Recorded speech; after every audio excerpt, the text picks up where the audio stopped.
Mr. Bombastic. What you want is a bombastic, romantic, fantastic lover. Shuggy! Mr. Lover. Bəli, bu gecə işdir. Məhəbbət, Ay canım. o qızı görsən, bir dənə məhəbbət o gelib deyə bilərsən ki, mənim ondan zəhləm gedir. Çünki o görəndə ağlım başımdan gedir. Hə, deyərəm, problemi yox. Bir dənə 20'lik ver geydi. Məhəbbət, gələ 10 manat, Uy, hə, çox. 10 manat da sonra. Sonra? Getdin. Gözüm üstüne deyil.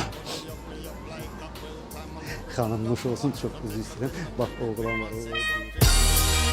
Mr. Bombastic. What you want is a bombastic, romantic, fantastic lover. Shuggy! Mr. Lover, lover. I'm Mr. Lover. Ha, məhəbbət, bura gəl. Ha, nədir? Ha, buyur. O niyə vurdu məni? Mən nə bilim, mən niyə vurdu? Nə deyirsən ona? Ya sən deyəni dedim lan ha?